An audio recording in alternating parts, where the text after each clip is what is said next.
What's a great example of a 21st century mind in action? I heard about a 25-year-old woman inventing wireless chargers. Scientist who was born in Ethiopia and now he's using satellites to predict drought. I really like that story about the car mechanic who developed the way to see babies.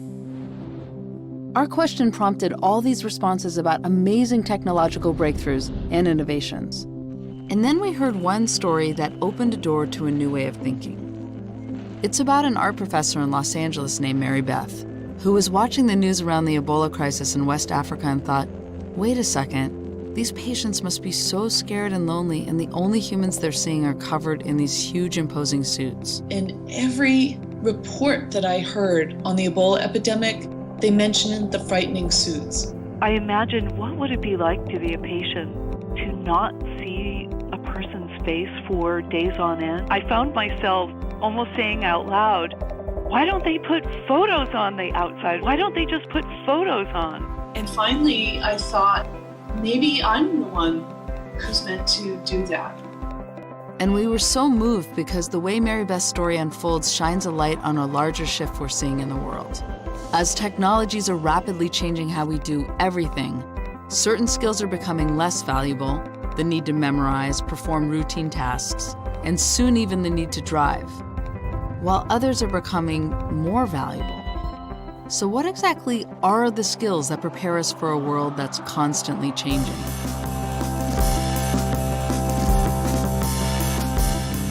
Of course, there's a lot of conversation around this question. What should we be focusing on in school and in life? There's the importance of science, technology, engineering, and math. I like to throw in art and humanities. So not STEM, not STEAM, but STEAM. And there's also amazing new evidence-based research proving that there's another set of skills we need that aren't in textbooks, yet. So as we learned more about Mary Beth's story and delved deep into how it connected to all the different schools of thought, the hard skills, the soft skills, the life skills, the cognitive, the non-cognitive, we found 5 skills, strengths, qualities, whatever you want to call them, and yes, it's another list, that seem to be at the core of thriving in today's world. So if you want to know what they are, or how Mary Beth's story relates to any of them, you're already practicing the first one, curiosity. The news kept puncturing my consciousness.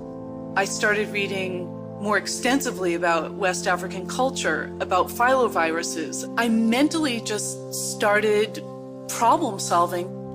In our 24/7 world where we're inundated with information from all directions, 3 billion Google searches a day, 300,000 tweets every minute, curiosity is the difference between skimming the surface of all those links and truly engaging. And not just looking for what's already out there, but also for ideas that aren't already out there. New research from UC Davis shows that when our curiosity is piqued, the brain activates regions associated with learning, memory, and even reward. It basically turns our minds into very happy sponges. And while there's a lot of fear out there that technologies are replacing what we do, our curiosity is one of the things that makes humans unique from machines, but not from animals. Machines follow rules very well, follow a designated pathway. But our minds are built to constantly adapt, to ask questions that create unexpected pathways, pathways that lead to even more curiosity.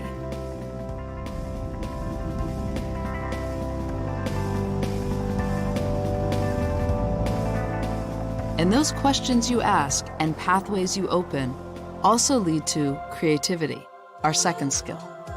And my immediate response was to look around me, take what was available, and repurpose it for that use. We often think about creativity as part of art, but it's important in absolutely every context, taking different research and finding connections, a new synthesis, a new idea. Harvard psychologist Howard Gardner says creativity is liberating human energy. And in today's world, creativity is so key because you have so much information at your fingertips that getting that information is not the biggest challenge. In fact, more and more, the world is going to expect that you're curious enough to do that. It's how you bring your own unique perspective to connect ideas in new ways that's going to differentiate you. Research now shows that some of your most creative thoughts happen when your mind is left to wander, when you daydream, exercise, even when you're doing the dishes. But no matter how many creative ideas you have to do something with them. Which brings us to the third skill we need in today's world, taking initiative. I wrote scores of letters to anybody that I could think of. Many responded positively. In fact, most responded positively.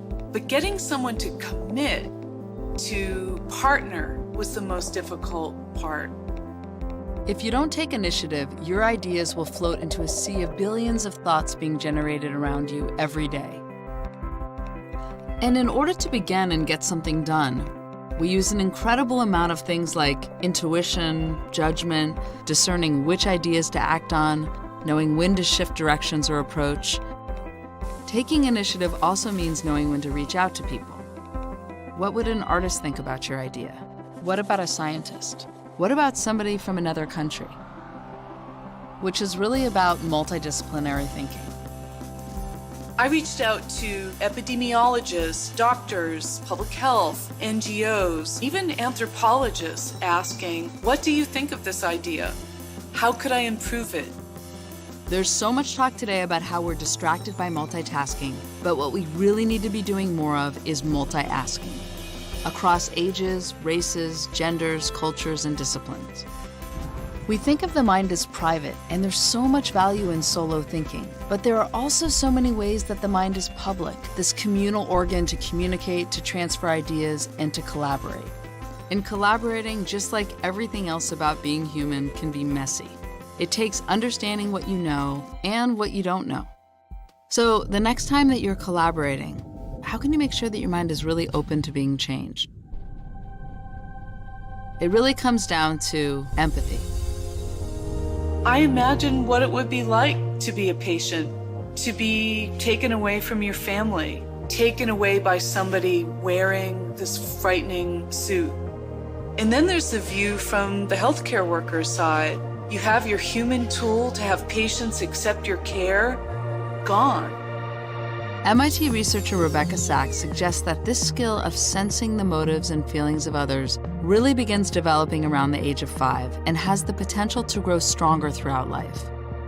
But just like the rest of these skills, empathy takes practice. Looking people in the eye, truly trying to understand where they're coming from, taking the time to know the names and stories of people you interact with daily. And it seems as our world has become more and more connected, we have to remember that connecting broadly is meaningless unless we connect deeply. In fact, a 3-decades-long study of college students has found that empathy levels in our culture have dropped dramatically. It's clearly time to refocus. Empathy is at the core of our ability to communicate, to work together, to be part of our rapidly changing world, which is where you come in. For most of human history, we survived by creating an agricultural economy. 200 years ago, we shifted to an industrial economy. Just 50 years ago, we initiated the knowledge economy. And today, we're approaching another seismic shift. Some people are calling the human economy. So here we talk to scientists, friends, researchers, Mary Beth, and here's the part that we found most fascinating and hopeful. The skills we need most in today's world in any profession boil down to being human. Basically, the qualities that machines don't have.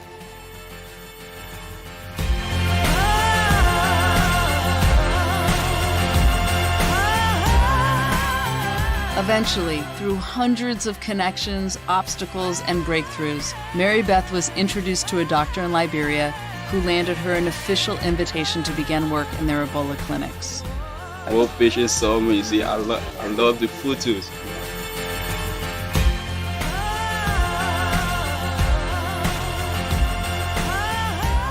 These skills have been the engine of innovation and survival since the beginning of civilization. But we've arrived at a time when your human skills are just as important as your knowledge. So what can you offer? Who's ready? You open up when you had me in your hands, slipping far away with the world.